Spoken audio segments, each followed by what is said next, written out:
നമസ്കാരം.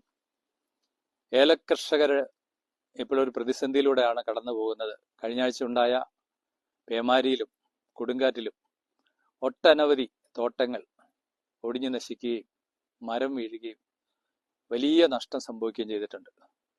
ഈ ഏലത്തട്ടകൾ ഇങ്ങനെ ഒടിഞ്ഞു പോകുമ്പോൾ ദൂരവ്യാപകമായ പ്രശ്നങ്ങളാണ് ഉരുത്തിരിയുന്നത്.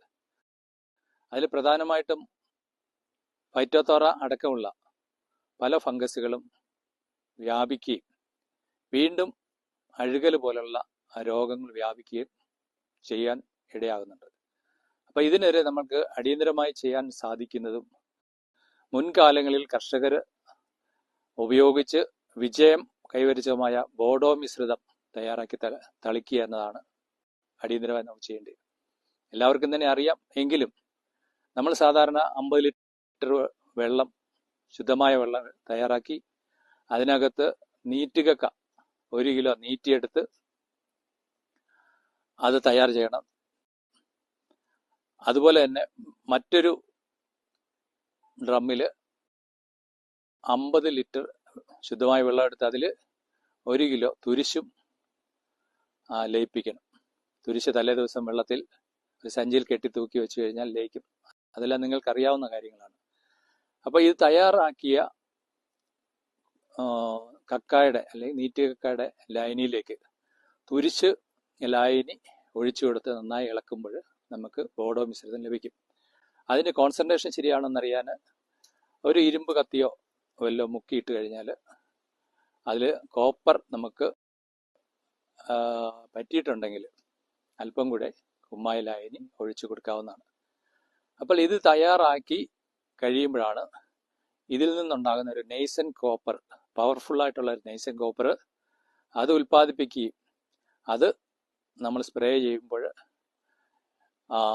അതായത് സാധാരണ ഈ ഫൈറ്റോത്തോറയുടെയൊക്കെ പോറുകൾ കട്ടുകൂടിയ ഒരു കവചത്തിനകത്താണ് ഇരിക്കുന്നത്. അപ്പൊ ഈ മഴ കിട്ടിയ സമയത്ത് ഹ്യൂമിഡിറ്റി കൂടുമ്പോഴും ഇത് ഈ കവചം പൊട്ടി അത് മുളച്ചു തുടങ്ങുന്ന സമയത്താണ് നമ്മൾ ഈ ബോഡോ മിശ്രം തളിക്കുന്നത്. ബോഡോ മിശ്രത്തിനകത്തുള്ള നെയ്സൻ കോപ്പർ വന്ന് ഈ രോഗാണുക്കളെ അന്നേരം തന്നെ ഇല്ലായ്മ ചെയ്യും. ഇങ്ങനെ നമുക്ക് ഈ ബോഡോ മിശ്രിതത്തിലൂടെ രോഗനിവാരണം കൈവരിക്കാവുന്നതാണ്. സാധാരണ നമ്മൾ ഇലകളിൽ കുളിപ്പിച്ചടിക്കുന്നതോടെ ഇപ്പോൾ വേരുകളൊക്കെ ഫംഗസ് വ്യാപിച്ചിട്ടുണ്ട്, കാറ്റടിച്ച് വേരുകളൊക്കെ പൊട്ടിയിട്ടുണ്ട്, തട്ടകൾ ഒടിഞ്ഞിട്ടുണ്ട്. അപ്പൊ ആ പ്രദേശങ്ങളിലെല്ലാം കവർ ചെയ്ത് ഈ ബോഡോ മിശ്രിതം വീഴണം.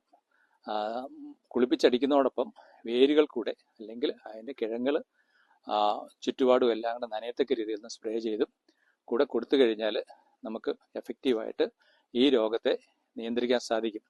സാധാരണ കർഷകർ ഇതിന്റെ കൂടെ ഒരു സിങ്ക് സൾഫേറ്റ് ഉപയോഗിക്കുന്ന കർഷകരുണ്ട്. അപ്പൊ സിങ്ക് സൾഫേറ്റിന് പകരം കുറച്ചുകൂടെ എഫക്റ്റീവ് ആയതും EDTA രീതിയിൽ തയ്യാർ ചെയ്ത റിലീസ് സിങ്ക് എന്ന് പറയുന്ന സിങ്ക് EDTA അല്ലെങ്കിൽ ചീലേറ്റഡ് സിങ്ക് എന്ന് പറയുന്ന സാധനം, അത് ഒരു 100 ഗ്രാം നമ്മളൊരു 500 മില്ലി വെള്ളത്തിനകത്ത് കലക്കി അതും കൂടെ ഒഴിച്ച് ഇളക്കിയ ശേഷം തളിച്ചു കൊടുക്കുകയാണെങ്കിൽ സിങ്കിന്റെ ഗുണം കൂടെ, അതായത് നല്ല ഒരു ന്യൂട്രിയൻ്റ് ആണ്, സെറ്റിങ്ങിന് സഹായിക്കും, ബെറ്റർ അബ്സോർഷൻ ഉണ്ടാകും. അതുപോലെ തന്നെ ഇതിന്റെ ദോഷഫലങ്ങൾ എന്തെങ്കിലും ഹസാഡസ് ആയിട്ടുള്ള മെറ്റൽ അറസ്റ്റ് ഉണ്ടാകുകയാണെങ്കിൽ അതിനെ കൂടെ ഒഴിവാക്കി കിട്ടുന്നതിന് വേണ്ടി ഈ സിങ്ക് സാധിക്കുകയും ചെയ്യും. ഇപ്രകാരം നമുക്ക് ഇങ്ങനെ ഉണ്ടാക്കിയ ബോഡോ മിശ്രം അടിയന്തരമായി ഇപ്പോൾ തന്നെ പ്രയോഗിക്കുന്നത് വളരെ നല്ലതായിരിക്കും.